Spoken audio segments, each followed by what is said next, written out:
देखिए ये क्वेश्चन दे रखा है, इस क्वेश्चन के थ्रू रेडियस ऑफ गायरेशन भी क्लियर हो जाएगा। सपोज एक सॉलिड स्फीयर है, इसका मास m है और रेडियस r है, और यहाँ से एक एक्सिस पास कर रहा है, ठीक है ना, यहाँ से एक्सिस पास कर रहा है, इसके मतलब टेंजेंट को ऐसे टच करते हुए, इसके सरफेस को टच करते हुए, और ये कह दिया कि इस एक्सिस के अबाउट रेडियस ऑफ गायरेशन बताओ। ये कह दिया इस एक्सिस के अबाउट। पहली बात तो ये कि रेडियस ऑफ गायरेशन किसी न किसी एक्सिस के अबाउट ही होता है, जैसे कि मोमेंट ऑफ इनर्शिया होता है। मोमेंट ऑफ इनर्शिया जब आपसे पूछेगा तो ये जरूर बताएगा कि इस एक्सिस के अबाउट बताना है। इसी प्रकार रेडियस ऑफ गायरेशन अगर आपसे पूछेगा तो ये जरूर बताएगा कि इस एक्सिस के अबाउट बताना है। पहली बात तो ये। कैसे निकालें radius of gyration? Radius of gyration निकालने के लिए पहले आप इस एक्सिस के अबाउट इसका मोमेंट ऑफ इनर्शिया निकाल लो। इस एक्सिस के अबाउट इसका मोमेंट ऑफ इनर्शिया कितना आएगा बताइए आप? I P is equals to I C M plus M D square, parallel axis theorem लगा दो आप।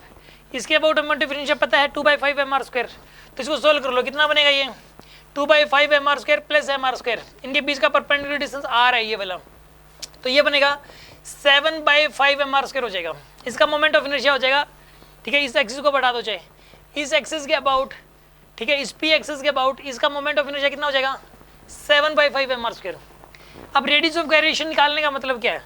रेडियस ऑफ गायरेशन निकालने का मतलब है इस मास को ऐसे कॉन्सेंट्रेट कर दो, पहले सारे पूरे मास को एक पॉइंट मास की फॉर्म में कन्वर्ट कर दो, और उसको पॉइंट मास की फॉर्म में कन्वर्ट करने के बाद इस एक्सिस से कितने डिस्टेंस पे रखें, इसको एक पॉइंट मास बना के, ठीक है, उस पॉइंट मास को इस एक्सिस से कितने डिस्टेंस पे रखें कि मोमेंट ऑफ इनर्शिया उतना ही आ जाए, कि मोमेंट ऑफ इनर्शिया उतना ही आ जाए।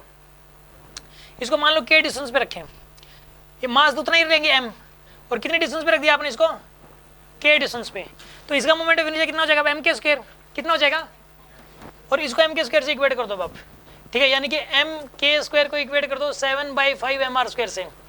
यहाँ से जो k की वैल्यू होगी ना वही हमारा आंसर भी है, √7/√5 r, ये आंसर है इसका, ठीक है।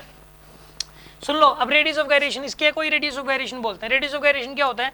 किसी भी बॉडी का जो, देखो जिस एक्सिस के अबाउट हमें रेडियस ऑफ गायरेशन बताना है ना, पहले उस एक्सिस के अबाउट मोमेंट ऑफ इनर्शिया निकाल लो आप, और वो मोमेंट ऑफ इनर्शिया निकाल के उसको m के स्क्वायर से इक्वेट कर दो, और जो k की वैल्यू आएगी वही हमारा आंसर हो जाएगा, वही रेडियस ऑफ गायरेशन हो जाएगा, ठीक है।